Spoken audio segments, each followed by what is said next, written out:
Hi everyone, I'm Dyer, and welcome to Colorado Inside Out on this Friday, October the 13th. And like the date can suggest, it's been a very frightening week with the attacks on Israel. The death toll is enormous, and that includes Americans' lives lost, and there are other Americans who are reported missing and feared taken hostage. We are fortunate to have a very strong panel assembled this week to discuss all that is happening this week, not only internationally, nationally, and of course here in Colorado as well. We have Patty Calhoun, founder and editor of Westward, Krista Kafer, columnist with the Denver Post, as well as Jesse Paul, reporter with the Colorado Sun, and Alton Dillard, a community relations specialist with the Dillard Group and former election spokesperson for the city and county in Denver. Thank you all for coming. Monday night, thousands of people gathered in Denver, a showing of solidarity for Israel at Temple Emmanuel. There were similar events across Colorado. There was also a rally in support of Palestinians last weekend, and that was much smaller, but that received attention because of one of the people who was in attendance, Patty. Well, and there will be more rallies again this weekend and more programs. It's so tragic, and I can't begin to suggest how it will be solved. It's a 75-year-old conflict with no end in sight, but the attacks last Saturday reportedly killed more Israeli Jews than Jews were killed in one day in the Holocaust. Just horrifying. And then the response that we're hearing, the atrocities that continue, it's beyond belief. But here in Colorado, at least, there's been some good behavior and there's been some very bad behavior in the legislature. People are really interested in figuring out what they can do. You have Daphna Michelson-Janay, who is an Israeli Jew, who's a senator now, and very reasonable, talking about the people she's worried about, the people she can't hear about, the relatives she has back home. We also have one Muslim representative, Iman Joda, and she is also talking about the people she is worried about. And these people are able to converse in the legislature, be civilized, talk about the people who are suffering. And then we have newly elected Tim Hernandez, who went to the Palestinian rally, which from all reports seemed to be kind of supportive of the attacks, but he's saying he just was there to learn things. Krista. You know, Patty's right. It is a tragic situation that's been going on for decades. It is a complicated situation. Two, beautiful groups of people, Palestinians and Israelis with historic ties to the land. But I tell you what's not complicated. Murder, rape, kidnapping, the killing of infants, the beheading of fellow human beings, that's not complicated. That's evil. There's no gray area there. So no decent human being can say, well, I don't know, maybe, I don't like bad things in general. No, you call out Hamas and you say that was evil. And you say that the Israeli government is 100% justified in going in and rooting out that evil so that those people will never again kill children, women, and men. And the fact that Tim Hernandez was at that rally. And I am sympathetic to both people groups, but here's the deal.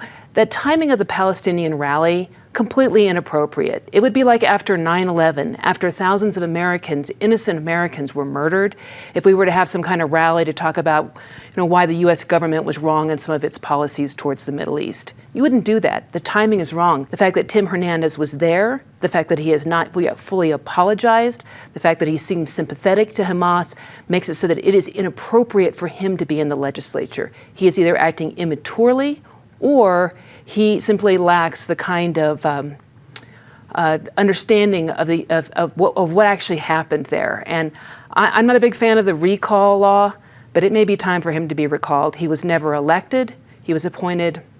Maybe it's time for him to find another job. Yeah, Jesse was appointed, maybe a month ago, 5 weeks ago, so hasn't even shown up for legislative work just yet. Yeah, and I think, folks who know Tim Hernandez know that he's kind of a disruptor. He was expected to be a disruptor in the legislature, and so I think maybe people expected it to happen once the legislature was actually in session. He hasn't served a day in the legislative session, and he's already kind of become the focus. I think the response around this has been interesting to see. It took a little while for the House Speaker to make a statement, but on Tuesday she came out with a pretty strong condemnation of Representative Hernandez, which I thought was kind of unusual for her, given that she oftentimes has clashed with the more progressive wing of her party. And I think more broadly, when I think about this, there's an influx of activists at the legislature recently, whether they were appointed to seats or elected to seats, and there's been an interesting shift to see some of those folks who have gone from being people who were used to holding people to account to being the people who are now being held to account. And that hasn't always gone so smoothly, and I think Representative Hernandez is learning very quickly now that he is in that latter group. He's the person who's going to get tough questions from someone like me. He's not just the one asking the questions anymore, and we'll see how that transition goes. I think this is going to set things up for an interesting start of the session next year. Alton, last word on this. Yeah, well, Sean Colvin, the folk singer, has a song, Sonny Came Home, and the lyric goes, light the sky and hold on tight, the world is burning down. That is where we are right now. And so there's a national divide, there's a political divide that's going on. There are people trying to thread that fine line between being pro-Palestinian without being accused of being pro-Hamas. But you also, in the past couple of days, you've got college students figuring out, oh, that First Amendment thing, it only goes so far when you're talking atrocities. And now you've got college students essentially getting canceled, losing job opportunities, losing internship opportunities because of their ties to, various letters that were, frankly, tone deaf. Tone deaf actually does not quite rise to the level of what we're seeing. I totally agree with Krista. Anything short of a blanket condemnation is tacit that you're with it. All right. Thank you all. Tough subject. It's a tough week. The day after a longtime downtown Denver bar closed because of a reported drop in customers who didn't want to visit the Triangle Bar because of the number of homeless encampments in the area, city officials held a press conference saying that downtown is only going to be vibrant and dynamic again when people come back. And Krista, they talked about another new grant program to entice entrepreneurs to come downtown, hold events, open businesses. How much money would it take for you to move your small business downtown?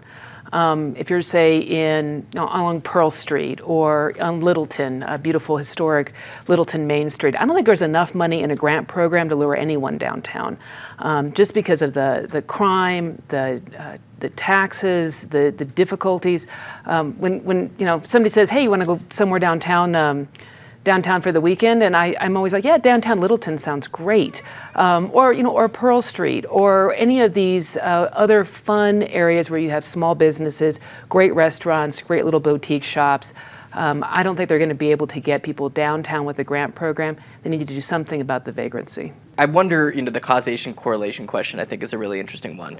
I know so many folks who used to have downtown office spaces now just don't come down because they work from home. I used to work at the Denver Post when we were at the Denver Post building. Downtown was super vibrant down then, and I can tell you there were still safety and security concerns at that time. So I don't know how much of that is playing into it. I think there's a debate to be had, and I'd like to see some more data on that as well.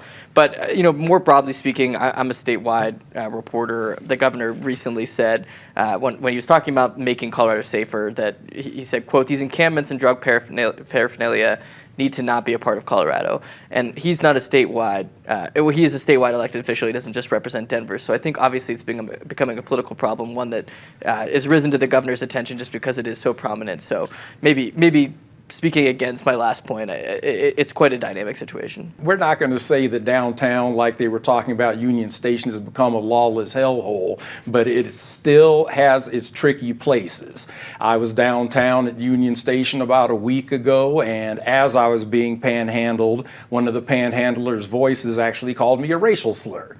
But it was only one of his voices, so we understand that there's some mental health issues out there. But especially with businesses that are already teetering, this thing where we're trying to financially incentivize new business to come down instead of propping up the existing ones and trying to generate some foot traffic, people are tired. You can call it compassion fatigue, you can call it whatever, but there comes a time when you cannot keep making excuses about people who are a danger to themselves or others, harassing people in public spaces, and the chickens are coming home to roost on that. Patty. Well, They're actually, the grants, and I'm not going to be an apologist for this, but the grants applications start Monday, and it's mostly for events or try to activate the spaces that are already downtown. You can only get up to, say, $25,000. You're not going to move a business downtown for that, but you might have a concert, or you might have a slam poetry event on the corner, and people do still come downtown for events. If we're right on Welton Street, where you see a lot of great little shops, and we had Viva Streets this summer. People came down to Viva Streets when the street was closed and you could go out. There are lots of parts of Denver, downtown Denver, that are great. Union Station is great. As I said, I go downtown every day. There are problem areas, and the Triangle Bar was in the center of one of them, right by the Mercury Cafe, which is the place I feel the worst for. Great legacy, really open, diverse entertainment that they put on. Itchy-O's there at the end of the month. And they're having significant problems getting people in the door. There's some rumors that maybe the Triangle had seen the end of the line anyway. Gay bars, or the orientation has changed. That bar is 50 years old, although it's been closed off and on through the years. So some people suggest it was just going to close anyway. But there's no question that's a tricky area to come to park. There are encampments all over. And we will talk about Johnston is definitely doing sweeps. Not just the sweeps for the House 1000, which is the guaranteed housing for people, but also sweeps that people are just moving down the road. Mm-hmm. So let me ask you all, do you think we are on track to meet his goal of 1,000 put in under roofs by January 1st? I think there's a lot of parsing of the numbers you have to look at, because I think now they're saying there are about 200 people who've been housed. But some of them are only going to be housed, say, for 90 days. I mean, or 2 weeks that they're following. So you have to figure out, will those 1,000 still be under roofs, or will it be a rotating group? And you'll have more people back out on the streets again. We had a hearing Thursday night for the Golden Triangle, where there are going to be 2 encampments maybe. We have groundbreaking on South Santa Fe, where there's going to be one of the first pallet homes.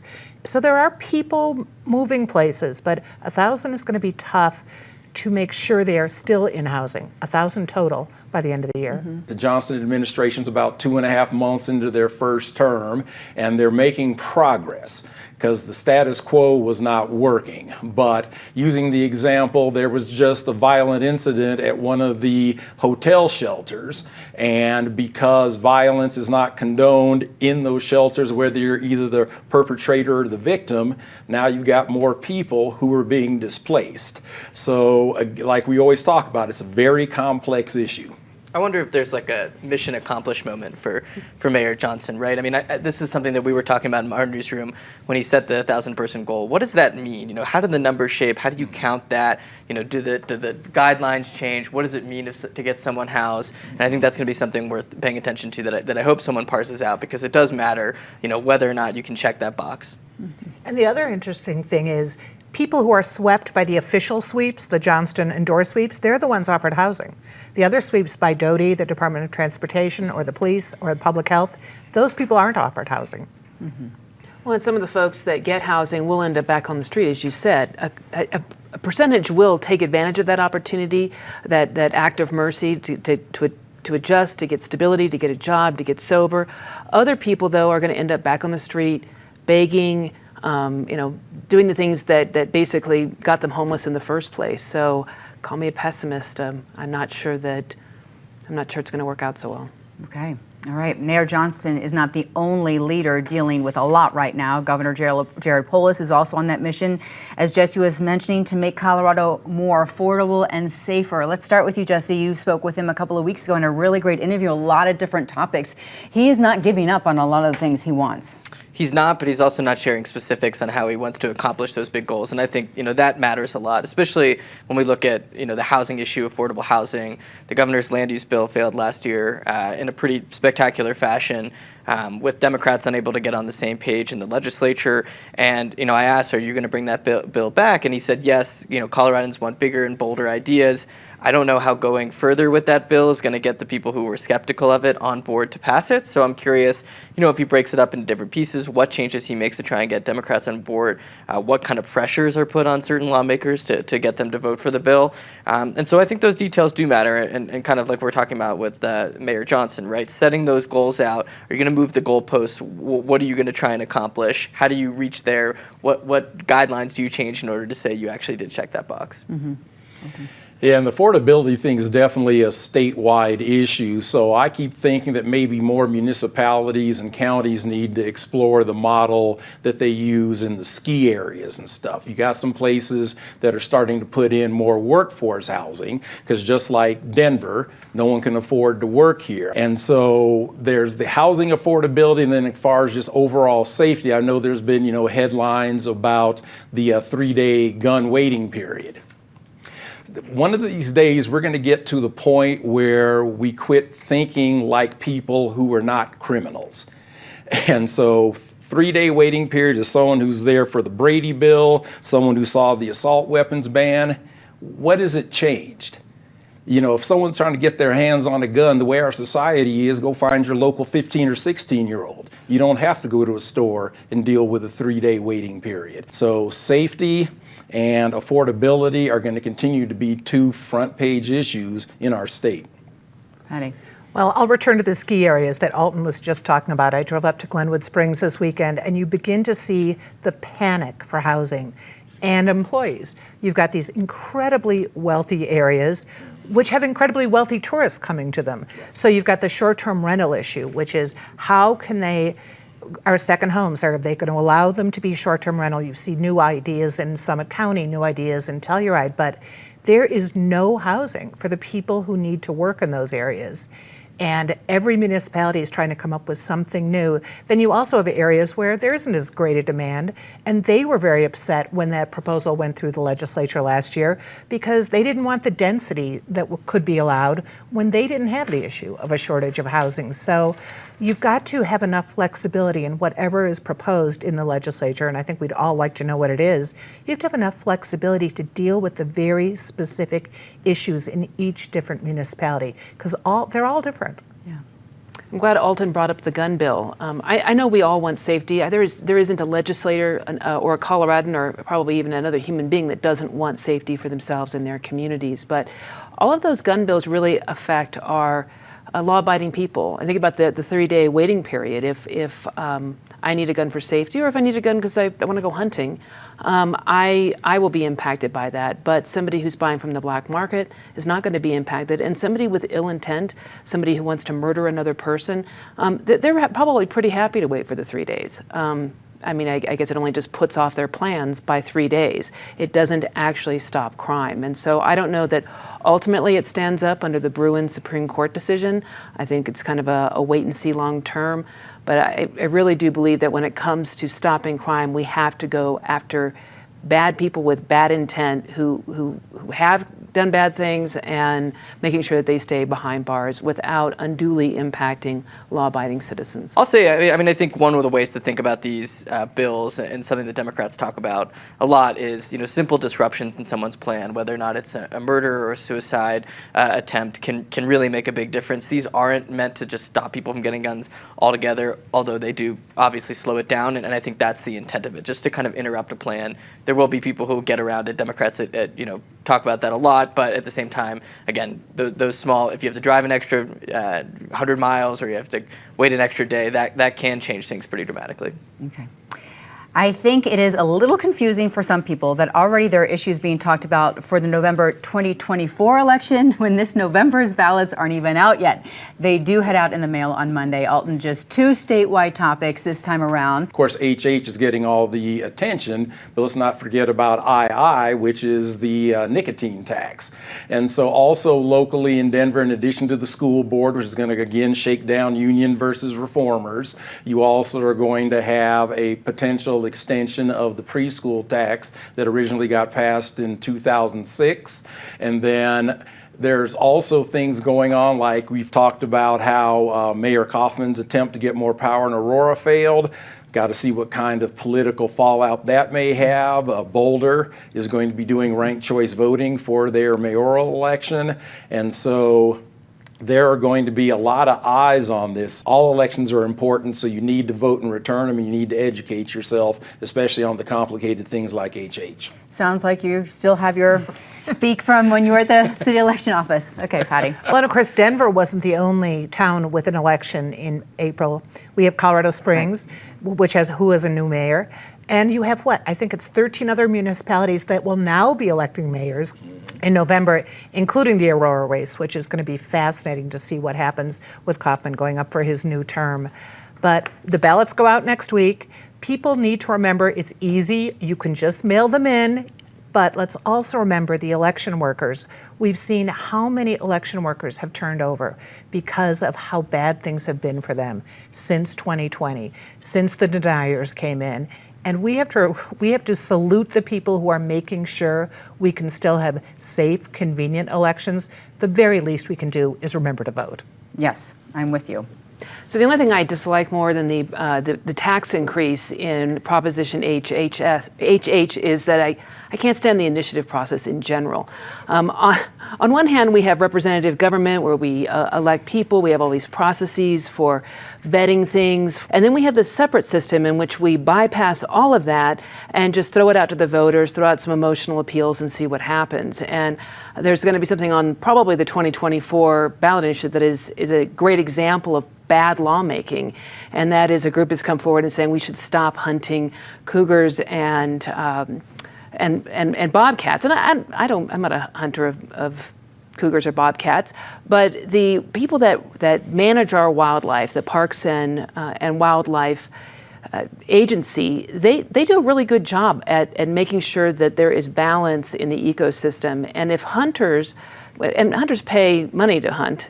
If hunters aren't doing this, then the agency will have to basically contract with people to go in and cull the number of mountain lions and bobcats. I think it's just emblematic of the fact that we're going to ignore the advice of experts. We're going to just ignore all of that, and we're going to just throw it over to the voters. Not only should both Prop HH and that cougar initiative, not only should they go down in flames, I think it's time to get rid of the initiative process altogether. And the cougar bobcat, that's on next year's ballot. Yes, it is. Or will be. Jesse. Maybe. Maybe. Well, as long as Tabor's around, I don't think we can get rid of the initiative process, right? Because everyone's going to have to vote on tax increases, and that's kind of where Proposition HH comes in.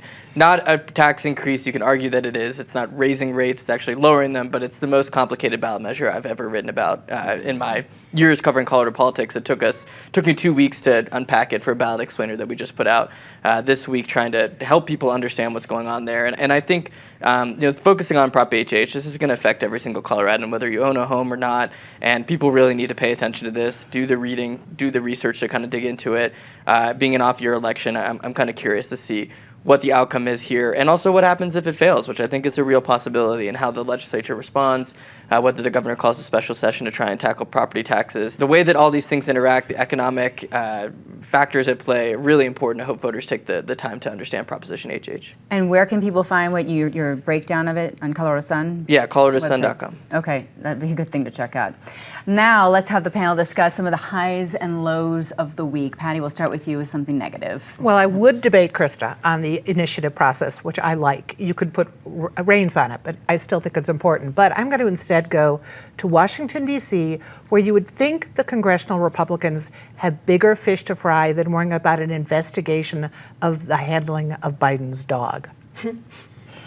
I didn't know that they were investigating that. Oh, yes. The dog is gone. The dog's not in the White House. Right, but people suffered in the meantime. I know, yeah. Okay. We need a commission, clearly. So I'm going to go after the ads I've seen for Proposition HH, in that they're like, yay, we're going to cut your property taxes, but they never mention they're going to get rid of our Tabor refunds. And I did the math, and I will lose far more in my Tabor refunds than I will gain in any kind of tiny property tax relief. So maybe they ought to be a little more honest. I got to stick with Proposition HH. The claims on both sides, I think, are wildly misleading, if not flat out untrue, a lot of hyperbole. We're going to start unpacking some of those. So again, come back to coloradosun.com. We'll help you understand the ballot initiative. In Texas, there is a kid being placed into an alternative high school because of how he wears his hair.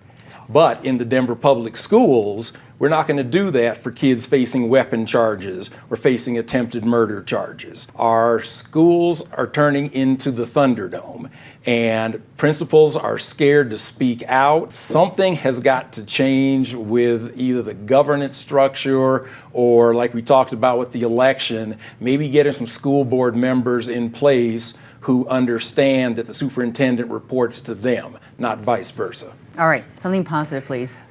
2 fast happy anniversaries. One to the 40th anniversary of the Rocky Flats encirclement when people went to protest nuclear weapons. And I have to say happy birthday to my mother, 95. Oh, that's great. Happy birthday. Oh, I shouldn't have said her age. Sorry, Mom. No, that's great. I want to give a hats off to all immigrants who have come to Colorado, particularly the Denver area, and opened small businesses and restaurants. Some awesome Thai food last night, and I just keep coming, keep doing the wonderful things for our city. Okay. Yeah, happy birthday to Patty's mom. I'm excited for Halloween. We get several hundred kids in my house every year down in Platt Park, so I'm pretty excited about that. Please come to my house. Eat all our candy. We're excited to have you. Full-size candy bars? No, I'm not that wealthy. All right. And mine is a shout out just to friendly mountain people. I was in Steamboat Springs. I borrowed a friend's car. I'm used to push-button ignition, and I killed their battery. And the next door neighbor came over with a little charging pack and jumped me, so I was able to still make my flight. So shout out to the mountain folks. Oh, that's good. All right, very good. And my positive this week is all of the questions that we are receiving. Thank you as we prepare for our interview with Denver Mayor Mike Johnston as he approaches his 100th day in office next week. Please continue to share with us, and please submit your questions that you might have to pbs12.org/viewer questions, and maybe we'll ask one of your questions next week on our October 20th show. Thank you for watching this show. Thank you for joining this show. I know it was a lot to uncover, so thank you. And it's important for us all to be listening. Speaking of listening, we have a podcast on Spotify. You can check us out there every week as well. Have a wonderful week, everybody. Take good care. I am Kyle Dyer. I will see you next week here on PBS 12.